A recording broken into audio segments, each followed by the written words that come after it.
नमस्कार दोस्तों, मैं आद्या कौन बनेगा सिविल सर्वेंट के इस नए एपिसोड में आप सभी का स्वागत करती हूं। सबसे पहले यूपीएससी केबीसी के रूल्स को देख लेते हैं।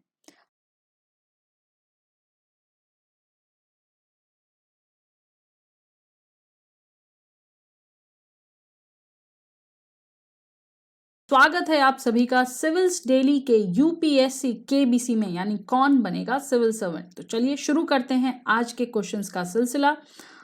लेकिन उससे पहले मैं आपको बता दूं कि आप जुड़ सकते हैं हमारे साथ डेली हैशटैग सीडी रिचुअल्स पर, जहां पर हम आपके लिए लेकर आते हैं तमाम classes on YouTube on different topics.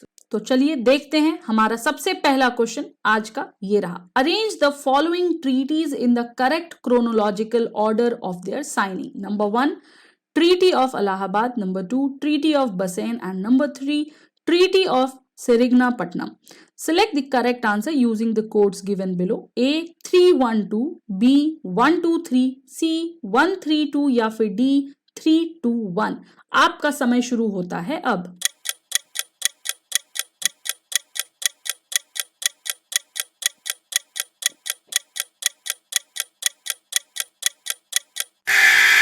समय समाप्त। दूसरा प्रश्न यूपीएससी केबीसी का आपकी स्क्रीन पर ये रहा। Which of the following statements regarding painted grey ware culture is are correct. Statement 1 it is a stone age culture, या फिर statement 2 it is contemporary to and a successor of black and red ware culture. Select the correct answer using the codes given below. A 1 only, B 2 only, C both 1 and 2, या फिर D neither 1 nor 2। समय शुरू होता है अब।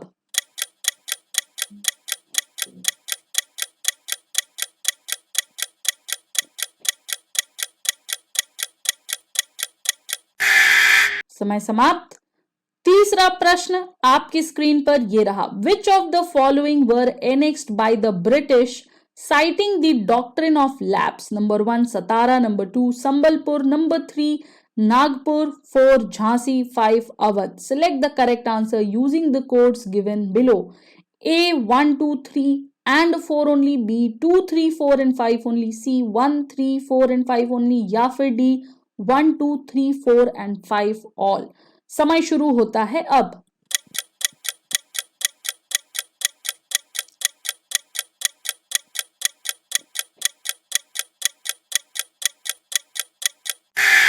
समय समाप्त। चौथा प्रश्न आपकी स्क्रीन पर यह रहा। Consider the following statements with regards to the sixth schedule of Indian constitution. Number 1 sixth schedule of constitution provides for the administration of tribal areas in Assam, Meghalaya, Tripura, Mizoram to safeguard the rights of tribal population in these states.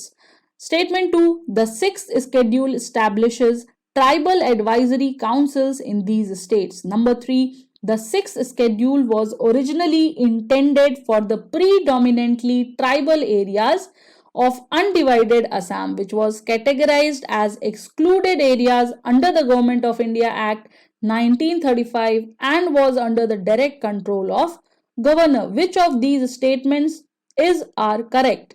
A 1 and 2 only, B 2 and 3 only, C 1 and 3 only, या फिर D all of the above।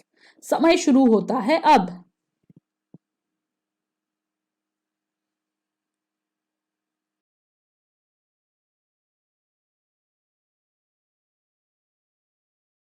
समय समाप्त। पांचवा प्रश्न आपकी screen पर यह रहा। Consider the following statements with regards to hypersonic technology. 1 hypersonic speed refer to 3 or more times the Mach or speed of sound. 2 most hypersonic vehicles primarily use scramjet technology, which is a type of air breathing propulsion system. 3 DRDO has successfully flight tested the hypersonic technology demonstrator vehicles with a capability to travel at 6 times the speed of sound. Choose the correct statements. A 1 and 2 only, B 2 and 3 only, C 1 and 3 only, या फिर D all of the above। समय शुरू होता है अब।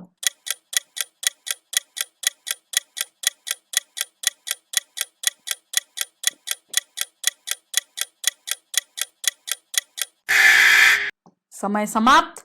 चलिए देखते हैं क्या है एक्सप्लेनेशन इन क्वेश्चंस का और जानते हैं इनको सॉल्व करने की स्ट्रैटेजी। सबसे पहला क्वेश्चन जो हमारा था about the treaties in the correct chronological order of their signing. देखिए अब आप यूपीएससी की तैयारी कर रहे हैं तो थोड़ा तो पढ़ा ही होगा आपने, उसके हिसाब से देखते हैं इसको सॉल्व करने का तरीका। ट्रीटी ऑफ इलाहाबाद को अगर हम याद करें तो मुझे जहां तक याद आ रहा है ये शाह आलम 2 से रिलेटेड है, राइट? ओके। ट्रीटी ऑफ बसेन की बात करें तो बाजीराव 2, और ट्रीटी ऑफ सेरिगनापट्टनम की बात करें तो टीपू सुल्तान। अब देखिए जब अगर आपको ये पता चल जाएगा कि कौन सी ट्रीटी किसके उसमें हुई और आपने अगर टाइम बाउंड मैनर में इसको सॉल्व किया होगा तो आप समझ जाओगे कि सबसे पहले हमारी मुगलों वाली ट्रीटी थी शाह आलम, लेटर मुगल्स जिन जो कहे जाते थे, शाह आलम 2 आलमगीर के टाइम का जो था, ठीक है। तो सबसे पहले हमारा आएगा 1, उसके बाद आएगा हमारा सेरिगनापट्टनम वाला 3 और उसके बाद आएगा बाजीराव यानी महाराष्ट्र वाला बेसिकली 2।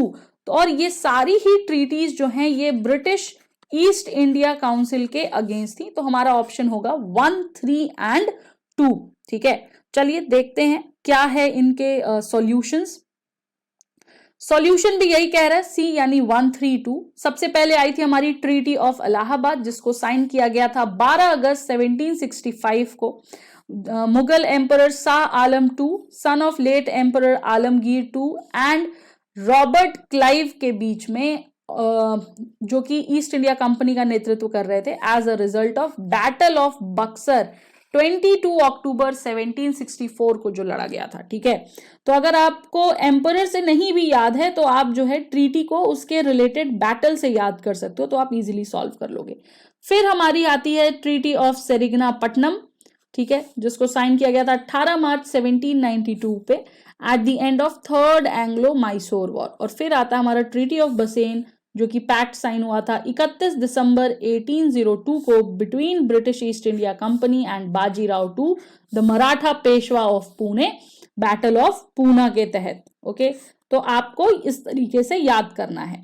दूसरा क्वेश्चन जो हमारा है ये भी एंशिएंट हिस्ट्री से रिलेटेड जो है क्वेश्चन है, पेंटेड ग्रेवेयर से रिलेटेड, ठीक है। पेंटेड ग्रेवेयर कल्चर से रिलेटेड अक्सर क्वेश्चंस आते हैं। पहला स्टेटमेंट हमारा कह रहा है it is a stone age culture. देखो जब हम स्टोन एज कल्चर पढ़ते हैं, ठीक है, तो वहीं समझ आ जाता है कि ये गलत है। क्यों? क्योंकि पेंटेड ग्रेवेयर जो कल्चर था ये स्टोन एज में नहीं था बल्कि उसके बाद का था। दूसरा जो स्टेटमेंट है it is contemporary to a successor of black and red ware culture, ये बिल्कुल सही है, इसी टाइम का था ये। अगर हमें इस आधार पर इनमें से करेक्ट आंसर चूज करना है तो बी होना चाहिए। देखते हैं सॉल्यूशन क्या कह रहा है। सॉल्यूशन भी बी ही कह रहा है, 1 is incorrect while statement 2 is correct, क्योंकि पेंटेड ग्रेवेयर जो है वो आयरन एज कल्चर है ना कि स्टोन एज। और ये कहाँ मिलता था? ये मिलता था गैंजेटिक प्लेन ऑफ घग्गर और हाकरा वैली में, ठीक है। 1200 बीसी के से 600 बीसीई तक जो है इसको पाया गया। इसमें एक्सट्रीमली फाइन टच था with a nice smooth surface, okay, और yes it is contemporary to the successor of black and red ware culture। तीसरा प्रश्न हमारा था, ये भी हिस्ट्री का क्वेश्चन है, मींस आज जो है हमारे 3 हिस्ट्री के हैं तो इसको हम हिस्ट्री स्पेशल कह सकते हैं, क्योंकि 2 तो हमारे करंट अफेयर्स से ही हम निकालते हैं। जो हमारा ये क्वेश्चन था कि आपको इन्हें बताना है कि कौन कौन से जो ये स्टेट्स थे ये डॉक्ट्रिन ऑफ लैप्स के तहत थे। तो अगर हम इनका नाम पढ़ें तो ऑलमोस्ट सारे ही, ठीक है, जो ये नाम दिए हुए हैं इन सभी को ब्रिटिश ने अपने डॉक्ट्रिन ऑफ लैप्स के चक्कर में एनेक्स किया था। डॉक्ट्रिन ऑफ लैप्स का यही था कि भाई जिनका लीगल आयर नहीं है उनका जो स्टेट है वो उनके बाद ब्रिटिश हुकूमत के अंदर आ जाएगा। देखते हैं इसका सॉल्यूशन क्या कहता है। सॉल्यूशन भी यही कह रहा है, D all of the above. और जो फाइनल एनेक्सेशन है वो लॉर्ड डलहौजी के अंडर हुआ था, ठीक है।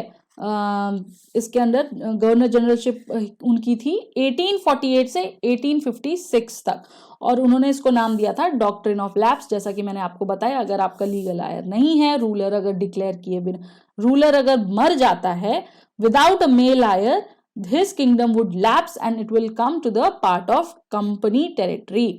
और एक के बाद एक बहुत सारे किंगडम्स इसके तहत एनेक्स हुए थे, जिसमें हमारा सबसे पहले था सतारा 1848 में, फिर संबलपुर 1850 में, उदयपुर 1852 में, नागपुर 1853 में और झांसी 1854 में, और फाइनल एनेक्सेशन हुआ था अवध का 1856 में. इसके बाद ही हमारा जो वॉर आई थी 1857 रिवोल्ट जो है वो इसके बाद चालू हुआ.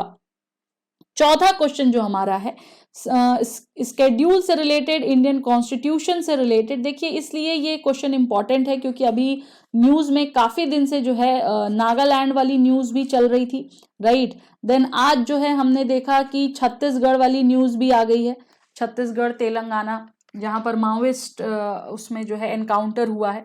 तो कहीं ना कहीं जो स्केड्यूल्स हैं हमारे नॉर्थ ईस्टर्न जो स्टेट्स हैं उनके स्केड्यूल्स इंपॉर्टेंट हो जाते हैं, ठीक है. तो ये क्वेश्चन हमें सॉल्व करना है. स्टेटमेंट 1 हमारा करेक्ट है, बिल्कुल सही है.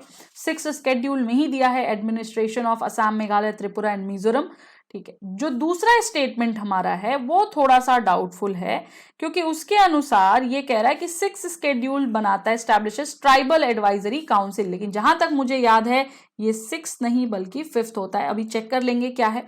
और तीसरा स्टेटमेंट जो है ये भी बिल्कुल सही है, तो इसके अनुसार आंसर होना चाहिए 1 और 3. देखते हैं सॉल्यूशन क्या कह रहा है. और देखिए जैसे मैंने आपको बताया, अगर हमें पता है कि 2 जो स्टेटमेंट है वो गलत है, 6 स्केड्यूल हमें सिर्फ कंफ्यूज करने के लिए दिया गया है, इसमें 5th स्केड्यूल होना चाहिए.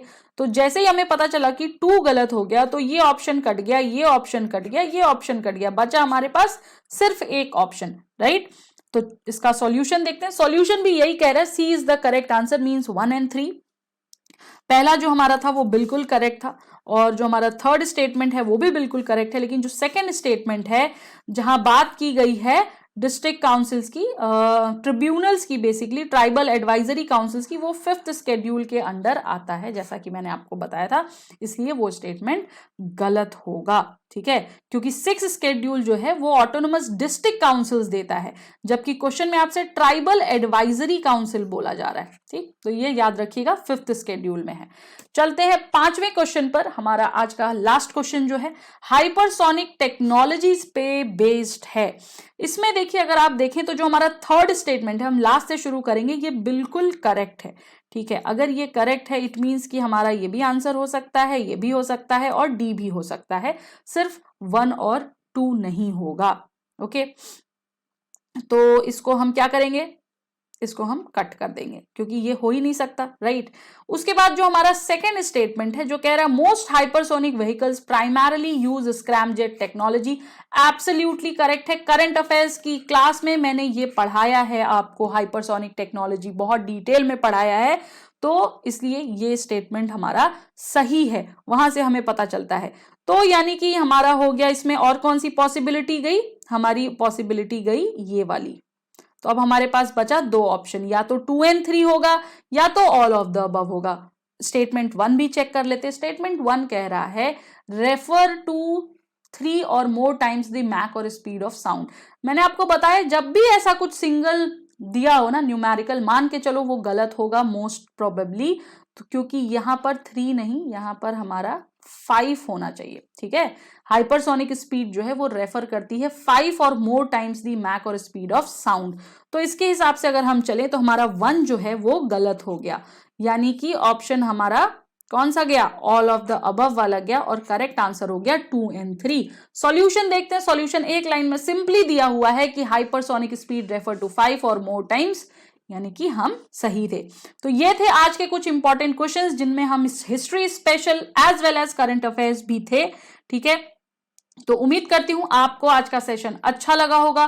Thank you so much guys for staying with us and watching us. Please try to answer as much as you can because ये answers ही आपको prelims में सफलता दिलाएंगे. So thank you so much. नमस्कार, धन्यवाद, जय हिंद, जय भारत.